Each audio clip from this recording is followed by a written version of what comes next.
बात करते हैं अतिक कुडलकर साहब से कि उन्होंने कैसे कॉम्पिटिटिव एग्जाम में एक 19 साल की बच्ची को जो है 60,000 की जॉब, जो है डिफेंस में एक जॉब दिला दी। कॉम्पिटिटिव सेंट्रल गवर्नमेंट की उसमें एक जॉब दिलाना बहुत बड़ी बात है। हमेशा ऐसा रहता है कि बच्चों लोग का कुछ माइंड रहता है, मम्मी डैडी का कुछ माइंड रहता है कि बच्चों को ये बनना है। बीच में SYBA में ही आपने उसको एक सक्सेसफुल करियर बना के दे दिया, तो कैसे राजी करवाया आपने? ये बताएंगे कि कौन कौन सी वैकेंसीज रहती हैं, जैसे कि स्टाफ सिलेक्शन में क्या क्या होता है? 10 पास 12 पास सेंट्रल गवर्नमेंट जॉब मिलती है। IAS ऑफिसर, IPS, UPSC पढ़ाई, सारे लोग उसी के पीछे जाते हैं। तो ये है ना, आपके कहने का मतलब है कि 10 पास 12 पास 10 फेल 12 फेल भी ये एग्जाम दे सकता है। अगर सेंट्रल गवर्नमेंट की बात करो तो एक आम आदमी सोचता है कि करप्शन होता होगा, गवर्नमेंट में पैसे लगते होंगे। ग्रेजुएशन ज़रूरी है, हर एक माँ बाप के माइंड में बैठा हुआ है कि यार पहले कम से कम ग्रेजुएशन तो कर लेता।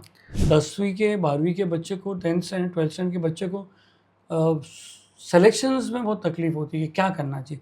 वो ज़्यादातर डिपेंड होता है कि भाई मेरे 4 दोस्त ने ये कर लिया तो मैं भी ये कर लूँ, और ये करेगा तो मैं भी ये कर लूँ, मतलब ज़्यादातर इसी में रहते हैं। अगर आप मुझे ये बताते कि भाई सर ये भी है, ये भी कर सकते हैं क्या, तो मेरे जो इतने व्यूअर्स जो हमारे पे भरोसा करते, जो गली न्यूज़ पे भरोसा करते, जो मैं अगर कुछ बोलता हूँ तो उसको विश्वास करते हैं वो लोग, तो वो लोग को भी इस चीज़ का फ़ायदा होना चाहिए ना सर मेरे साथ। कहाँ पर अगर कोई चीज़ 80,000 में मिल रही है, अगर वही चीज़ गली न्यूज़ को 40,000 में ला के दे रहा है, तो उनको तो एक विश्वास होता है ना, यार ये यहाँ तो 40,000 भी दे रहे और रिजल्ट भी है। हालांकि everything depend upon student. Correct, वो तो पैसा कितना भी दे दो आप, बच्चे के ऊपर रहता है, तो आपको तो ये बताना चाहिए था। खैर दे रहा है, दुरुस्त है सर। दोस्तों याद है, इसके पहले मैं एक 19 साल लड़की का इंटरव्यू लिया था, रिमशा।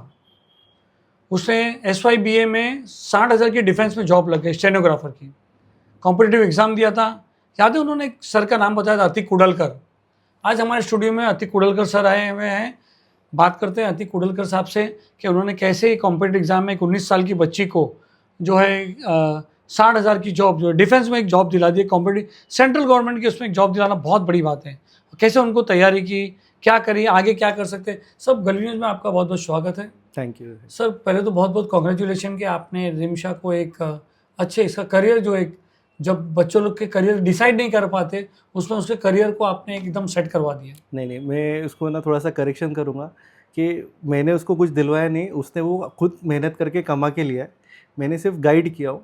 जब भी कोई वैकेंसी आती है आई गाइड पीपल, और ऐसे ही वैकेंसी के लिए मैं सभी को गाइड करता हूँ। बट रिमशा ने इनिशिएटिव लिया, उस पर एफर्ट्स लिया और उन्होंने उस पड़ाव को पार किया। बट एक हमेशा ऐसा रहता है कि बच्चों लोग का कुछ माइंड रहता है, मम्मी डैडी का कुछ माइंड रहता है कि बच्चों को ये बनना है। बीच में SYBA में ही आपने उसको एक सक्सेसफुल करियर बना के दे दिया, तो कैसे राजी करवाया आपने?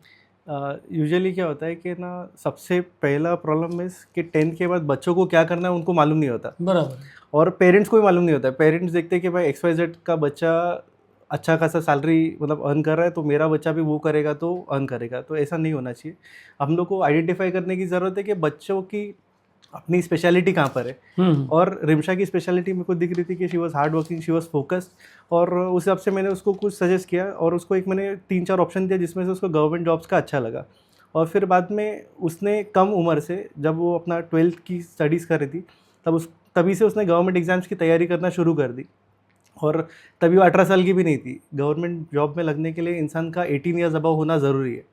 तो बच्ची ने पहले से ही अपनी मतलब तैयारी करना शुरू करी। 1-1.5 साल उसने तैयारी की और वो एग्ज़ाम दे रही। तो आप करवा रहे थे ना सर? हाँ, कॉम्पिटिटिव एग्ज़ाम देना, वो भी सेंट्रल गवर्नमेंट का मामूली नहीं है सर। हाँ, हम लोग ने ना इसको बहुत एग्जैगरेट करके रखे। मतलब ये बहुत नॉर्मल चीज़ है। हर हफ्ते गवर्नमेंट की बहुत सारी वैकेंसी आती है। जब हम लोग गवर्नमेंट एग्जाम्स का नाम लेते हैं ना, तो लोगों को सिर्फ UPSC और MPSC मालूम है, जो कि UPSC में साल में सिर्फ 1000 वैकेंसी आती है। वही मालूम है UPSC कर रहा है, पूरे के पूरे लोग उसी के पीछे पड़े हैं। नहीं, गवर्नमेंट की हर साल ऑलमोस्ट 2 लाख वैकेंसीज आती है। एक एम्प्लॉयमेंट न्यूज़ करके वीकली होता है जो हर हफ्ते में पब्लिश होता है, और हमारे बच्चों को मालूम ही नहीं है कि वैकेंसी आती कहाँ पर है। तो वैकेंसी आती है और हम लोग को उधर पे अप्लाई करना है, उसके लिए मतलब एग्जाम देते रहना है और अपने आप लगेगा। जैसे बताएंगे कि कौन कौन सी वैकेंसीज रहती हैं? जैसे कि सबसे पहला तो UPSC MPSC छोड़ के हम लोग को बॉडीज़ नहीं मालूम। तो स्टाफ सिलेक्शन कमीशन एक है, रेलवेज़ है। स्टाफ सिलेक्शन में क्या क्या होता है? स्टाफ सिलेक्शन कमीशन में जो आपका इनकम टैक्स इंस्पेक्टर, कस्टम में प्रिवेंटिव ऑफिसर, आपके एक्साइज इंस्पेक्टर, IB के बच्चे, इंटेलिजेंस ब्यूरो में जो सिलेक्शन होता है, और फिर ऐसे ही जो और रिपीटेड डिपार्टमेंट्स है, जैसे बाबा एटॉमिक रिसर्च सेंटर होता है। रेलवे रिक्रूटमेंट बोर्ड अपना एग्ज़ाम खुद कंडक्ट करता है। तो ऐसे वेरियस एग्जाम कंडक्टिंग बॉडीज। इतना बड़ा बड़ा आपने नाम लिया, फिर क्वालिफिकेशन भी वैसी चाहिए ना? अच्छा, अगर मैं कोई नॉर्मल इंसान को पूछूं कि भाई इनकम टैक्स में आपको लगने का है, तो आपको क्या लगता है क्वालिफिकेशन क्या वो तो होना चाहिए? सोचेगा भाई इतनी सारी गणित आना चाहिए, फाइनेंस में होना चाहिए, ये होना चाहिए, कितनी चीज़ नहीं सोचेगा। नहीं नहीं नहीं, इसमें क्या होता है कि देखो, अगर आपको इंस्पेक्टर बनना है तो ग्रेजुएट होना ज़रूरी है, लेकिन अगर आपको क्लर्क के पोस्ट पे लगना है या आपको मल्टीटास्किंग स्टाफ के बेसिस पे लगना है, तो आप 10th पास या 12th पास बेसिस पे भी अप्लाई कर सकते हैं। सिर्फ 10th पास 12th पास सेंट्रल गवर्नमेंट जॉब मिलती है। 10वीं पास इंसान को जॉब तो लगती है, प्लस उसका स्टार्टिंग सैलरी 35,000 से चालू होता है अगर वो 10वीं पास है तो। 12 पास रहेगा तो उसका 40 से चालू होता है, लेकिन अगर स्टेनोग्राफर जैसी पोस्ट में तो स्टार्टिंग सैलरी 60 से चालू होता है, तो आपका 90 तक जाता है करके, डिपेंडिंग ऑन उसने कौन से मेरिट में क्वालिफाई किया है। तो हम लोग को एक्चुअली आज के टाइम में मालूम ही नहीं है कि अपॉर्चुनिटीज़ क्या है करके। जी। आईएएस ऑफिसर, आईपीएस, यूपीएससी पढ़ाई, सारे लोग उसी के पीछे जाते हैं। गलत नहीं है, लेकिन क्या है कि ना उसमें number of passing vacancies, percentage बहुत कम है सर। हाँ पासिंग परसेंटेज मतलब नंबर ऑफ वैकेंसीज कम है ना। एक पिरामिड आप देखते हो, तो पिरामिड में नीचे आप देखोगे तो मतलब नीचे से ऊपर तक जाओगे तो आईएएस ऑफिसर ऊपर बैठे, तो नंबर ऑफ वैकेंसीज उतनी कम है। उनके असिस्टेंट देखोगे तो बढ़ जाएगा, उनके नीचे सबऑर्डिनेट देखोगे तो और बढ़ जाएगा। तो मैं क्या बोलता हूँ किसी को कि मैं पहले आप दाल चावल का इंतजाम कर लो, आप कोई एक एग्जाम क्रैक कर लो, आपका मीटर स्टार्ट करो, और फिर वहाँ पे बैठ के आप यूपीएससी या कोई भी इंस्पेक्टर का वैकेंसी का तैयारी वहाँ बैठ के करो ना। आपका मीटर स्टार्ट हो जाएगा, आपकी छुट्टियाँ बढ़नी ऐड होनी शुरू हो जाएगी, आपको सरकारी क्वार्टर्स मिल जाएंगे, आपको मेडिकल फैसिलिटी मिल जाएगी, आपको ऑल इंडिया घूमने का हो जाएगा, आपको डिफेंस में अगर किसी का सिलेक्शन होता है तो कैंटीन कार्ड फैसिलिटी हो जाएगी। तो बच्चों को चाइल्ड एजुकेशन अलाउंस है 2 बच्चे पढ़ाने का गवर्नमेंट 66,000 देती है और सर सर। वीक हाँ। में मैंने सुना है कि 365 डेज में कितने वर्किंग डेज होते हैं सेंट्रल गवर्नमेंट में? अभी देखो, ऐसा एक रेगुलर बोलेंगे ना तो सेंट्रल गवर्नमेंट में एक साल में 181 हॉलीडेज होती है। 181 हो सब कंपलसरी है। मैं आपको गिनाता हूँ, देखो 52 सैटरडेज, 52 संडेज, 104 ये हो अच्छा, गया। पूरे सैटरडे संडे वो तो हो गए। मगर यहाँ पर है ना कि सेकंड सैटरडे, फोर्थ सैटरडे। नहीं, सेंट्रल गवर्नमेंट में यूजुअली 90% डिपार्टमेंट्स में आपका 52 सैटरडेज, 52 संडेज, 104 ये हो गया। 17 आपकी पब्लिक हॉलीडेज होती है, 104 प्लस 17 आपकी हो गई 121। देन आपकी 30 होती है अर्न लीव, फिर 20 होती है मेडिकल लीव, 10 होती है कैजुअल लीव, ऐसा करते करते 181। लेडीज लोग को और फैसिलिटी है लेडीज़ को तो मैटरनिटी लीव भी होती है करके। है ना? मेरे को दुख होता है कि मैं लड़का क्यों पैदा हुआ, क्योंकि बॉयज़ को पैटर्निटी लीव से 15 दिन है, और लेडीज़ को बहुत 700 से भी ज़्यादा दिन होती है, और in addition to these holidays which I mention. तो ये है ना, आपके कहने का मतलब है कि 10th पास, 12 पास, 10 फेल, 12 फेल भी ये एग्जाम दे सकता है। 10th फेल नहीं बोल सकते, 10th पास मिनिमम इंसान होना चाहिए करके, और अगर कोई 12th फेल है तो 10th पास के बेसिस पे वो एग्ज़ाम दे सकता है करके। हाँ कि 10 बट पास है। हाँ, बट आई बिलीव के इंसान को कैसा है कि उसने 12th में अगर समझो 40% भी स्कोर किया है तो वो भी इस एग्ज़ाम के लिए एलिजिबल है। उनको सिर्फ गवर्नमेंट के एग्ज़ाम में अच्छा परफॉर्म करना पड़ेगा। राइट। और हम लोग हमेशा ब्लेम करते हैं कि XYZ लोगों को नहीं मिलता है, इसको नहीं मिलता है, उसको नहीं ये मिलता है कि गवर्नमेंट को एग्जाम। हाँ, आप हम लोग ना आज इस इंटरव्यू के माध्यम से मैं ये बोलूँगा कि ऐसा बोलने से पहले हम लोग को पहले सबसे पहला खुद से पूछना पड़ेगा कि क्या मुझे पेपर पैटर्न पता है, सिलेबस पता है, बुक्स पता है, वैकेंसी पता है। जब हम लोग को ये सब कुछ मालूम ही नहीं, हमको फॉर्म भरना नहीं आता, कुछ करना नहीं आता, तो फिर हम लोग कैसे बोल सकते हैं कि हम लोग को जॉब्स नहीं मिलते। बराबर। सबसे पहला तो हम लोग को ट्रैक पे आना पड़ेगा ना। मगर अगर सेंट्रल गवर्नमेंट की बात करो तो एक आम आदमी सोचता है कि करप्शन होता होगा, गवर्नमेंट में पैसे लगते होंगे। आप sorry to interrupt, but last 10 years में आप लोग खुद भी रिकॉल करो, आप भी रिकॉल करो कि आपके पहचान का एक भी इंसान ऐसा कोई पहचान वाला लास्ट 10 ईयर्स में सेंट्रल गवर्नमेंट में लगा है क्या? कोई भी नहीं। इंटरव्यू कैंसिल हो गए, ऑनलाइन एग्जामिनेशंस हो रहे, इतनी ट्रांसपेरेंसी आ गई, और आप एक रैंडम कोई बाहर, हम लोग दिल्ली न्यूज़ के ऑफिस के बाहर जाते हैं और रैंडम 10 लोगों को पूछते हैं कि भाई स्टाफ सिलेक्शन SSC क्या है, वो 10th बोलेगा, वो बोलते 10th स्टैंडर्ड है, SSC हाँ, बोलते 10th तो स्टैंडर्ड। स्टाफ सिलेक्शन कमीशन ये नाम भी लोगों को नहीं पता है ऐसे करके। दूसरे एग्जाम्स कौन सा बोल रहे थे आप? बाबा एटॉमिक रिसर्च सेंटर का होता है, Particularly BRC, उनका खुद का हाँ, होता है। फिर रेलवे इसरो का भी होता होगा। हाँ, इसरो का होता है, उन लोग साइंटिफिक असिस्टेंट के लिए रिक्रूटमेंट करते हैं। रेलवेज वाले अपना खुद का इतना मेगा रिक्रूटमेंट करते हैं। सर ये भाई मैंने आपकी बात समझा, मगर कहीं ना कहीं एक सवाल आता है कि ग्रेजुएशन ज़रूरी है, हर एक माँ बाप के माइंड में बैठा हुआ है कि यार पहले कम से कम ग्रेजुएशन तो कर लेता। ग्रेजुएशन करना अच्छी बात है, लेकिन कैसा है कि ना, अगर आपका बच्चा वीक है स्टडीज़ में, तो उसको मतलब अदर ऑप्शंस भी एक्सप्लोर करने चाहिए अकॉर्डिंग टू उसका स्पेशलिटी क्या है। जैसे कुछ लोग उनका रियलिस्टिक इंटरेस्ट हाई होता है, जैसे उनको मैकेनिकल चीज़ें, हाथ से करने वाली चीज़ें पसंद है, तो वो लोग ITI वगैरह करके प्राइवेट में या गवर्नमेंट में दोनों जगह अपना करियर बना सकते हैं। क्योंकि ITI के ऐसे कितने बच्चे रहेंगे। 10 साल 10वीं के 12वीं के बच्चे को, 10th स्टैंडर्ड 12th स्टैंडर्ड के बच्चे को सिलेक्शंस में बहुत तकलीफ होती है, क्या करना चाहिए। वो ज़्यादातर डिपेंड होता है कि भाई मेरे 4 दोस्त ने ये कर लिया तो मैं भी ये कर लूँ, और ये करेगा तो मैं भी ये कर लूँ, मतलब ज़्यादातर इसी में रहते हैं। ये इसलिए होता है क्योंकि बच्चों को अभी तक अवेयरनेस नहीं है, तो इसलिए लोग है ना दूसरे पे डिपेंडेंट है। और मैं आज भी मतलब बहुत सारे कॉल्स मतलब फेस करता हूँ कि XYZ जगह से ये कर लूँगा तो मेरा वो हो जाएगा, तो मेरे फ्रेंड ने यहाँ पे एडमिशन लिया मैं भी वहाँ ले लेता हूँ। ऐसा मत करो करके हम लोग सबको आइडेंटिफाई करने की ज़रूरत है कि भाई मेरी स्पेशलिटी क्या है। जैसे ये इंसान कैसे को आइडेंटिफाई होगा, क्या इसका कोई टेस्ट होता है, क्या होता है? क्योंकि लड़के को 10th स्टैंडर्ड 12th स्टैंडर्ड को नहीं, माँ बाप इमोशनली रहते हैं कि खुद तो पढ़ लिया होता है, एक बाजू वाला पढ़ लिया, इसका मेरे दोस्त का बच्चा पढ़ लिया, तू नहीं पढ़ रहा है। उनका खाली मोटिव रहता है कि ग्रेजुएशन कर ले। तो इससे कोई ऐसा स्किल्स टेस्ट होता है या कुछ होता है? सबसे पहले ना मैं बोलूँगा कि ना अवेयर करूँगा, ये टेस्ट तो बहुत पहले से होता है लेकिन ना हम लोग उसको अंडर एस्टिमेट करते हैं। एक है ना साइकोमेट्रिक टेस्ट करके होता है, जिसको करने से ना आपको मालूम पड़ेगा कि आपका बच्चा शांत स्वभाव का है कि बोलने में अच्छा है। दूसरा कि वो जब कोई डिसीजन लेता है बेसिक, तो वो दिल से डिसीजन लेता है कि दिमाग से। साइकोमेट्रिक टेस्ट ये कैसे किया जाता है, मतलब कोई इंस्टीट्यूट में जाया जाता है या प्रोफेसर्स करते हैं या इंडिविजुअल्स करते हैं? यूजुअली जो सर्टिफाइड काउंसलर्स है वो लोग आप करते हो? हाँ मैं करता अच्छा, हूँ। आप कोई भी करते हो? हाँ मैं तो सबसे पहला कोई गवर्नमेंट की पढ़ाई कराने बच्चे को लाता है ना, एक्चुअली कैसा हो गया जब से रिम्शा का रिजल्ट वायरल हुआ है, थैंक यू टू सलीम भाई, अरे thank बट you to- नहीं सर आप नहीं तो उसके बाद से क्या हो गया कि सब लोग आ गए मेरे पास कि हमारे बच्चे को गवर्नमेंट के लिए पढ़ाओ। बट मैं सबसे पहला चीज़ चेक करता हूँ कि आपका बच्चा गवर्नमेंट के लिए सूटेबल है क्या, उसका इंटरेस्ट एजुकेशन में नहीं है, आप उस पर क्यों थोप रहे हो करके। बराबर। उसका इंटरेस्ट जहाँ पर है आप बच्चे को उधर पे स्किलफुल बनाओ। क्योंकि कैसा है ना, एकदम बेसिक थियरी है कि कभी भी इंसान मतलब बोलते हैं ना, एक बच्चे का एक होता है उसका नेचुरल बिहेवियर, और कॉलेज में जाके वो सीखेगा वो है उसका सीखा हुआ बिहेवियर, यानी कि एक्वायर्ड बिहेवियर। तो कभी भी बच्चे का जो नेचुरल बिहेवियर और सीखा हुआ बिहेवियर जब एक लाइन में रहेगा ना, तो बच्चे की तरफ से इंटेंट ज़्यादा रहेगा। कोई भी सिंपल चीज़ लैंग्वेज में जो बच्चों को इंटरेस्ट है वही कराओ ना यार। हाँ, तो उसका जब इंटेंट ज़्यादा रहेगा ना कोई भी चीज़ करने में, तो वो कंटेंट डेवलप कर लेगा। हम लोग उसको कंटेंट हमारे थे, भाई साइंस कर, 10th में तूने 80% स्कोर किया, अब तू साइंस कर। और 60 वाले बोलते हैं कि अभी मैंने एक लड़की का देखा है, सी स्कोर 55%, उसको साइंस करने का एडमिशन चाहिए भिवंडी में। हाँ, तो अगर उसका सूटेबिलिटी है सर तो 55%? अपना मेरे को एक प्रॉब्लम अपने असेसमेंट मेथड से भी है करके, कि हम लोग है ना कैसा है कि ना मगअप करके टेस्ट देना लिखना हाँ। ऐसा नहीं होना चाहिए। हम लोग सर सिस्टम ही इसी बना। अभी मेरी बच्ची की 5th स्टैंडर्ड की बुक्स मैंने देखा, 6th स्टैंडर्ड की बुक, उसमें वर्ड्स इतना हार्ड है कि डिक्शनरी निकालना पड़ता है। तो वो बच्चे को तुम इतना हार्ड वर्ड दोगे मगअप करने के लिए, माँ बाप बोलते हैं मगअप कर, क्या भी वर्ड है, सिंप्लीफाइड है ही नहीं। एक्चुअली अभी Education is not simplified. इस पे हम लोग नहीं जाना चाहिए, लेकिन एक बेसिक है कि 30 साल पहले भी जो सिलेबस था आज भी 20-30% वेरिएशन के बाद वही सिलेबस आज भी चल रहा है।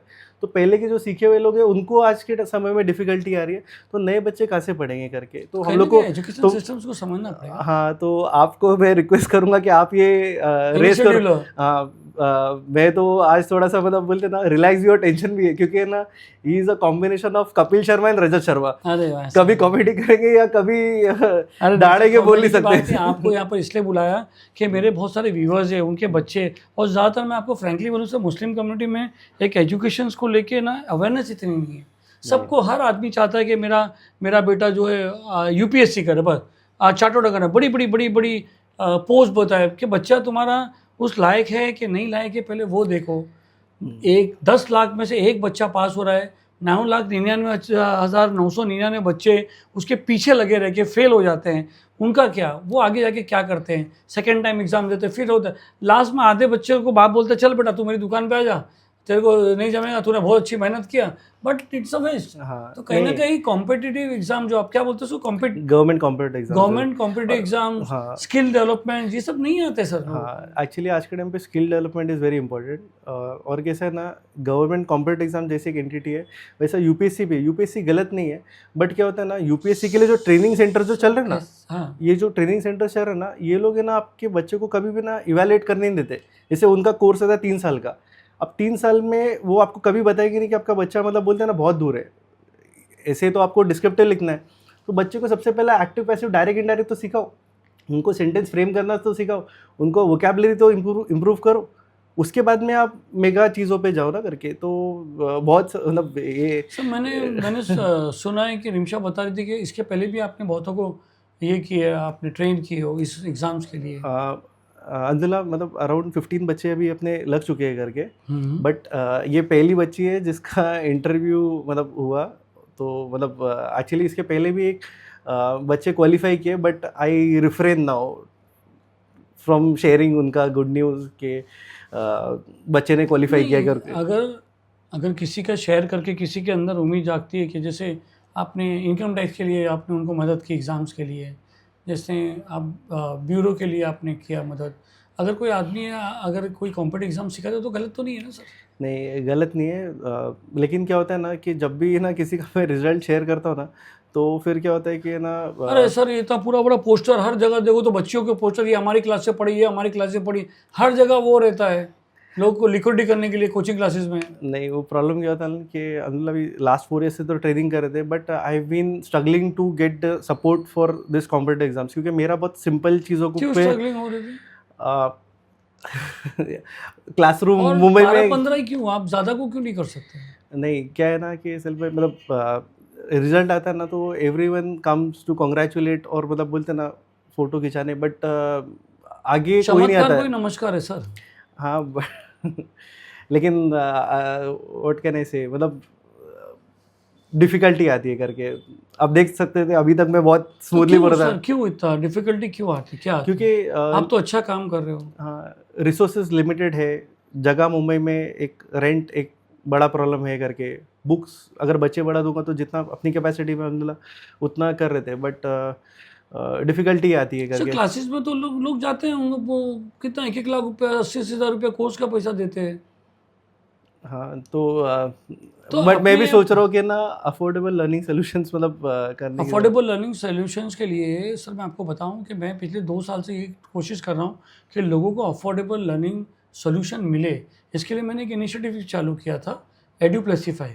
सर आपने बताया 15 बच्चे, 15 से ज़्यादा क्यों नहीं, 150 बच्चे क्यों नहीं हो सकते, 1500 क्यों नहीं हो सकते, 15,000 बच्चे क्यों नहीं हो सकते? कंस्ट्रेंट्स होते हैं, रिसोर्सेज लिमिटेड है, जगह लिमिटेड है। मुंबई में एक रेंट एक बहुत बड़ा फैक्टर है। अगर हम लोग बड़ी जगह पे जाएंगे तो ओवरहेड्स बढ़ेंगे, और अभी सर तक तो ऐसे जितने तो कितने लोग करते हैं, इतने सारे बोर्ड्स होते हैं, इतने सारे सेमिनार्स होते हैं, तो आप सेमिनार्स तो सब करते हैं, जी यूपीएससी की ट्रेनिंग भी सब करते हैं, बट इसमें मैं बहुत दिक्कत फेस किया हूँ। मतलब इसमें आई डोंट नो, लोगों को समझ में नहीं आ रहा है क्या दिक्कत है करके, but nobody is ready to come ahead in this. कुछ लोग है जो मतलब बोलते हैं ना कि करना चाह रहे हैं, बट आई डोंट नो उनका टाइम कंस्ट्रेंट्स या क्या दिक्कत है। यानी लोगों को ये बात चीज़ समझ में नहीं आ रही, वो खाली एक ही हाँ, चीज़ के पीछे हैं क्योंकि कि हमको बस खाली यही करना है, यूपीएससी करना है, यूपीएससी करना है, यूपीएससी करना है। हाँ, मतलब बहुत सारे लोग करते हैं, लेकिन कैसे है ना कि कभी कभी किसी को वो कंसेप्ट समझने में टाइम लगता है करके, क्योंकि कोई कंसेप्ट मतलब मैं जो चीज़ करता हूँ ना, मेरे उधर पे सेंटर का भी नाम एक बेसिकली करियर काउंसलिंग सेंटर जैसा है करके,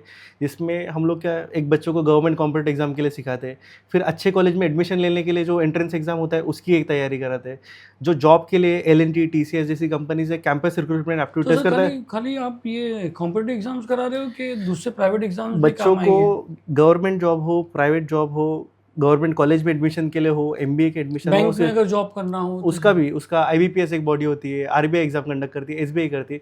सबका pattern English, math, reasoning, GK ही है, थोड़ा सा सिलेबस पे फर्क है। तो आप ऐसा गाइडलाइन देने को तैयार हो सबको सर? कितना गाइडलाइन से ट्रेनिंग भी पूरा देता हूँ मतलब। पूरा देते हो तो हाँ। उसको लार्ज स्केल पे क्यों नहीं किया जा सकता? रिसोर्सेज आर लिमिटेड, और अभी इनिशियली जितना मेरी कैपेसिटी है उसमें आई एम डूइंग तो आपको कम्युनिटी हेल्प नहीं कर रही है? कम्युनिटी को थोड़ा शायद समझ में आएगा तब अच्छे से हेल्प हो जाएगी। अच्छे से हेल्प होगी। हाँ, मतलब वैसे कुछ मुझे- लोग उसमें मतलब इनिशिएटिव लेना चाह रहे हैं, बट मतलब पूरी तरह से मतलब अभी तक इम्प्लीमेंट नहीं हो पाया है, बट सर होएगी अगर जल्द। देखिए कैसा है ना, फ्री का माल जो है ना किसी को समझ में नहीं आता है। नहीं, फ्री का नहीं, जो माल है ना, मेरी एक अलग, मैं अलग चलता हूँ इससे। फ्री का माल जो किसी को समझ में नहीं आता ना, बच्चों को समझ में आता है, पढ़ाने वाला भी पढ़ाते रहता है और जो डोनेशन देने वाले वो डोनेशन देते रहते हैं। मैं कहीं ना कहीं ये सिस्टम बंद होना चाहिए। सिस्टम ऐसा होना चाहिए कि लोग अब पैसे दे तो उसकी वैल्यू होती है पढ़ाई की, ठीक है 80,000 नहीं, मगर उसको लो कॉस्ट कम करके एक ऐसा कुछ सिस्टम नहीं चालू कर सकता है, अफोर्डेबल लर्निंग सिस्टम? हाँ, नहीं, अफोर्डेबल लर्निंग सॉल्यूशंस को तो मैं भी एनकरेज करता हूँ करके। सर ये भी मैं भी चाहता हूँ कि एजुकेशन बहुत सिंप्लीफाइड हो और अफोर्डेबल लर्निंग सिस्टम हो, जो है सिस्टम चालू हो, ताकि जो बच्चा पढ़ने जा रहा है उसके ऊपर उसकी फैमिली का उसको बोझ नहीं हो। तो हमने थोड़ा सा स्टार्ट किया था education and specified, education and placement, यानी एजुकेशन भी दो, आप उनको पढ़ाओ भी और प्लेसमेंट के लिए हेल्प भी करो। ऐसा नहीं कि खाली पढ़ा के निकाल दो, मगर वो सेट नहीं हो पा रहा है कि यार वो कोई एक ऐसा बंदा है जो आके हमारे साथ बैठे और हमारी चीज़ों को जो मतलब अभी जैसे मेरे पास इतने सारे सब्सक्राइबर्स हैं, उनकी फैमिली और मुस्लिम कम्युनिटी में तो इसकी अवेयरनेस है ही नहीं सर। तो क्या आप उसमें हेल्प करने को तैयार हो? मुस्लिम नहीं, पूरे मुंबई में इस चीज़ में मतलब दिक्कत लोग फेस कर रहे करके। एंड आई बिलीव कि मतलब गरीबी का कोई रिलीजन नहीं होता। एंड मैं तो हैप्पीली आपको हेल्प करूंगा करके, बिकॉज मैं यही चीज़ करने की कोशिश कर रहा हूँ। शायद नहीं, ये सिस्टम को हेल्प कीजिए, हमें मत हेल्प कीजिए, सिस्टम को हेल्प कीजिए। एजुकेशन एंड प्लेसमेंट, क्या आप एजुकेशन दे रहे हो साथ में प्लेसमेंट? आप पढ़ा के बोलते हो ये ले भाई तू निकल जा, कम से कम उसकी ट्रेनिंग तो दो कि पेपर क्या आएगा, कौन सा सब्जेक्ट आएगा। मैं ठीक है, मैं एक MA हूँ, क्या मैं एक कॉम्पिटिटिव एग्जाम दे सकता हूँ? अभी उम्र निकल मैं एक बात बता रहा हूँ, मैं नहीं हूँ। हाँ, जस्ट गिव एन एग्जाम्पल, एक MA और MCOM लड़का 100% क्या दे सकते हैं। कॉम्पिटिटिव नहीं, उसको पता नहीं रहेगा कि सब्जेक्ट्स कौन से, सब्जेक्ट्स अलग होंगे। हाँ, मतलब प्रिपरेशन के बाद वो क्रैक कर सकता है। प्रिपरेशन तो ये तो ये कि प्रिपरेशन को मालूम होना चाहिए ना कि ये एग्जाम में ये सोचेगा मैं MBA हूँ, चल भाई मैं एग्जाम में बढ़िया हूँ, वही सब पूछेंगे, मगर वो तो नहीं, सब्जेक्ट ही अलग हम है। लोग क्या करते हैं, जब भी है ना हमारे जो खानदान में जो रिलेटिव्स होते हैं ना, गवर्नमेंट की वैकेंसी आ गई, रेलवे में वैकेंसी आ गई, सबको फॉरवर्ड कर दो। बच्चा फॉर्म तो भर देता है और जब तक हॉल टिकट नहीं आएगा ना तब तक है ना बुक्स खरीदने भी नहीं सर आएगा। अभी इससे आया कि मेरे को आपसे एक नाराज़गी भी है। हमने आपका यही चीज़ के लिए आपने हमको हेल्प किया था, आप वीडियोस बना के डाल रहे हो क्रैकेट में हमारे चैनल पे। आपने उस वक्त ये सब क्यों नहीं प्लान्स बताए कि यार ये भी करते हैं सर, ये अच्छा रहेगा?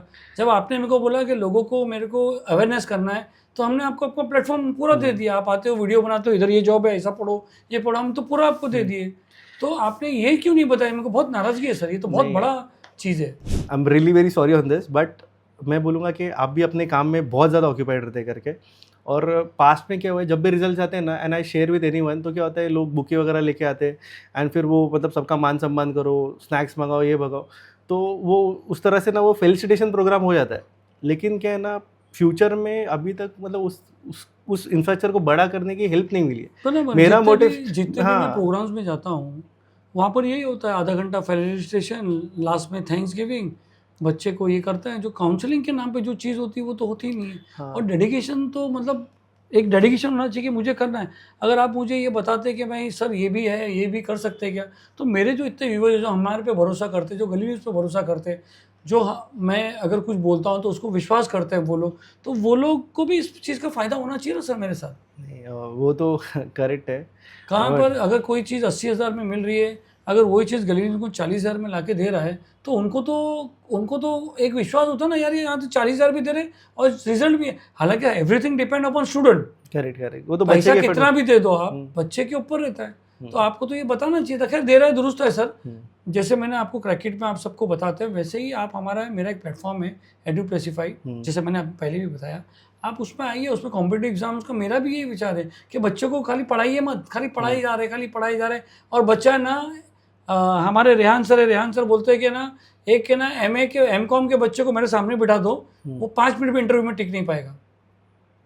वो समझते हैं ना कि एजुकेशन सिस्टम में क्या फॉल्ट हो गया क्या हो करके। रहा है एजुकेशन बच्चे सिस्टम में? 10 CGPA स्कोर करने के बावजूद भी प्लेसमेंट नहीं ले पा रहे करके। बराबर है। तो तो इसलिए अच्छा, MPSC का भी आपका ऐसा है? हाँ, मेरा जो एजुकेशन उसमें MPSC पे ज़्यादा जोर है। नहीं, MPSC BMC हमारा फ्यूचर में मतलब मेरा प्लान ऐसा ही है कि मतलब बोलते हैं ना कि हम सबको टच करेंगे, सर बट मेरा धीरे पूरा धीरे। एक है ना, मेरा पूरा एक इंजन सिस्टम बना हुआ है, क्या आप उसमें आके उसको थोड़ा सा आगे लेके जाएंगे, अफोर्डेबल लर्निंग सिस्टम बना के? मैं पूरा कोशिश करूँगा करके। अरे तो अच्छी बात है सर, अगर लोगों को और फायदा होगा। नहीं, मेरे लिए भी अच्छा हो जाएगा, बिकॉज अभी इतने साल से तो मतलब ऐसे ही चल रहा था, और अगर एक से भले उसमें दो क्या है, ज़्यादा कमाने नहीं मिलेगा सर, मगर खर्चा पानी निकल जाएगा। कमाने की पॉइंट ही नहीं है। अगर क्लासेस हो, क्लासेस के बाद जो भी हो, बच्चे को फ़ायदा होएगा, जो भी लगता है, जो क्लासेस में चीज़ें लगती है। नहीं, अब कमाने का तो ये नहीं करके इज्जत कमा ले। एंटरप्रेन्योर करके अपने मेरा काम करने का सिस्टम है। तो मैं चाह रहा था कि इस एडुप्लेसिफाई में अगर आप आए तो बहुत अच्छा रहेगा, और लोगों को आएंगे। जहाँ 15 बच्चे को वहाँ 150 बच्चे पढ़े, 1,500 बच्चे पढ़े, 15,000 क्यों नहीं पढ़े? हाँ, और मैं चाहूँगा कि मतलब बोलते हैं ना कि मैं इस सिस्टम में जुड़ के कुछ कंट्रीब्यूट करूँ, और हमारे मुंबई में इस तरह के ऐसे 10 मॉडल्स बन जाए तो अल्हम्दुलिल्लाह मतलब कितना क्रीमी आउटपुट निकलेगा। पहले 1 से तो शुरू करते सर, हो सकता है अपन 10 के 15 बना देवे। लेकिन आप फिर बिजी रहते हैं फिर क्योंकि ना दिक्कत यही होती है कि ना करना सब चाहते हैं, लेकिन कोई फिर बाद में ना कहानी आगे नहीं बढ़ती। Sir ship is ready, only require is captain. आप उसको हेल्प कीजिए, वहाँ पर इकोसिस्टम बना हुआ है, तो आप उसमें आके हेल्प कीजिए, लोगों को बताइए एग्ज़ाम है, एक नॉमिनल फीस होता है, अगर किसी को स्कॉलरशिप चाहिए तो कोई डोनेशन भी कर देता है उसमें, मगर अभी तक फुल फ्लेज चालू नहीं हुआ है। मुझे करना चाहता है बिकॉज कैप्टन नहीं मिल रहा है और मैं इतना टाइम नहीं दे पाता। आप कमिट करें तो मैं आपके हाथ में पूरी शिप देने को तैयार हूँ। मैं तो अपना पूरा ये दूंगा करके उस पर। आप करने को तैयार हो? हाँ इंशाल्लाह। Thank you very much sir, thank you very much, बहुत बहुत शुक्रिया। तो Thank सर एक अच्छी शुरुआत हो सकती है अगर आप इस चीज़ में मेरे को आप हेल्प करो, लोगों की हेल्प होगी, लोगों को पता चलेगा कि खाली पढ़ाई से कुछ नहीं होता, एमकॉम पढ़ लो, बीकॉम कर लो, ये फ़ायदा नहीं होता। दोस्तों मेरी हमेशा लॉजिक रही है कि पढ़ाई जो है वो आदमी लोग देखते हैं ग्रेजुएशन है कि नहीं, मगर हमारे डीसीपी साहब जो पहले यहाँ पे जोन 1 थे और आज तो वो जॉइंट सीपी भी बन चुके हैं, उनकी हिस्ट्री देखिए। मैं तो हर घर में वालों को बोलता हूँ कि आप इतने नाटक देखते हो, इतने प्रोग्राम्स देखते हो, इतनी पिक्चर्स देखते हो, आप क्यों ना 12th फेल पिक्चर अपने बच्चे को दिखाते हो। 12th फेल बच्चे को दिखा के अपने फैमिली के साथ बैठ के दिखा कि एक 12वीं का बच्चा भी, और ये जीती जाती एग्जाम्पल है कि एक 12वीं का बच्चा फेल हो जाता है और फेल होने के बाद वो जो है जिद करता है कि मुझे पढ़ना है, वो आईपीएस ऑफिसर बन के निकलता है। तो ये चीज़ें सबको दिखाना चाहिए कि खाली फेल पास कुछ भी नहीं होता, बच्चे की कैपेसिटी होती है वो एक अलग मायने रखती है। तो मेरी सबसे रिक्वेस्ट है कि आप अपने फैमिली वाले को, फैमिली मेम्बर्स के साथ बैठ के बच्चे को इंस्पिरेशनल पिक्चर दिखाइए। मनोज कुमार शर्मा जी का तो ओरिजिनल नाम है, बट हीरो ने उसमें काम किया है। 12 फेल पिक्चर नाम याद रखिए, दिखाइए। बच्चे जो पढ़ते नहीं उनको दिखाइए, जो बच्चे पढ़ रहे हैं उनको दिखाइए, बहुत मोटिवेशन मिलेगा सर, बहुत में। और गुड न्यूज़ ये है कि बहुत अच्छी खबर है अभी कि अतीक सर तैयार हो गए एक सोशो इकोनॉमी जो है कंपनी को चलाने का, एक अफोर्डेबल लर्निंग एजुकेशन सिस्टम्स को और प्लेसमेंट सिस्टम को सिंप्लीफाइड करके अगर ये हमारा साथ देते हैं और आगे सारी बातें बनती है तो एक बहुत ही अच्छा एनवायरनमेंट बन जाएगा। बहुत बहुत शुक्रिया sir, thank you very much for accepting my offer. Thank you very much. Thank you, pleasure is all mine.